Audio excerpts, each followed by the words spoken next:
આમ આદમી પાર્ટીના પંજાબમાં જીત થતાં સુરતમાં તિરંગા યાત્રા કાઢવાની મંગાયેલી પરવાનગી લિંબાયત પોલીસે ન આપતા આપના કાર્યકરોએ લિંબાયત પોલીસ મથકનો ઘેરાવ કરી વિરોધ કર્યો હતો અને પોલીસની કામગીરી સામે આક્ષેપો કર્યા હતા। તો બીજી તરફ પોલીસે આપના કાર્યકરો સામે અટકાયતી પગલાં લીધા હતા।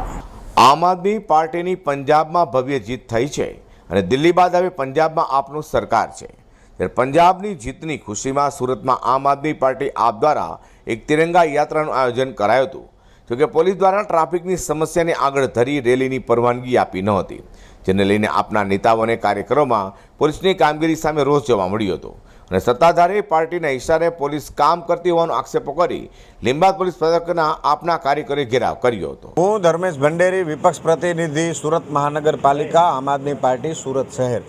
આમ આદમી પાર્ટીએ છેલ્લા 10 દિવસમાં લિંબાયત વિસ્તારની અંદર તિરંગા યાત્રા કાઢવા માટે લોકશાહી ઢબે વારંવાર રજૂઆત કરેલી છે, પરમિશનો માંગેલી છે, પણ પોલીસ તંત્ર ભારતીય જનતા પાર્ટીના દબાણના કારણે અમને આ તિરંગા યાત્રા નહીં કાઢવા માટે કહી રહ્યા છે અને અમને પરમિશન આપતા નથી। ત્યારે આજે ત્રીજી વખત આવતીકાલના રોજ અમારે રવિવારના રોજ સવારે તિરંગા યાત્રા કાઢવાની હોય, 3 દિવસ પહેલાં પોલીસ તંત્ર પાસે અમે પરમિશન માંગેલી છે, પણ ભારતીય જનતા પાર્ટીના દબાણના કારણે પોલીસ તંત્ર અમને આની પરમિશન આપતું નથી। ત્યારે આજે સાંજે લગભગ 8 વાગ્યાની આસપાસ અમારા 25-30 કાર્યકર્તાઓ લિંબાયત પોલીસ સ્ટેશને પીઆઈ સાહેબને મળવા ગયા અને રજૂઆત કરી કે અમને પરમિશન શા માટે આપવામાં આવતી નથી।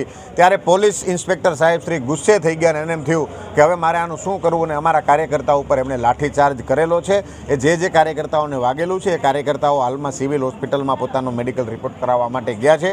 ત્યારે પોલીસ તંત્રને આ વાતની જાણ થતાં પોલીસ તંત્ર એમને ફરીથી બોલાવ્યા અને એમને કહી રહ્યા છે કે તમે થોડોક રૂટ ચેન્જ કરો તો અમે પરમિશન આપીએ, પણ આની પાછળ પણ પોલીસની ક્યાંક ને ક્યાંક મેલી મુરાદ હોઈ શકે એવું અમને જણાઈ આવે છે અને પોલીસ તંત્ર ભારતીય જનતા પાર્ટીના દબાણમાં આવીને કામ કરી રહ્યું છે, જે લોકતંત્ર માટે, લોકશાહી માટે ખતરો છે।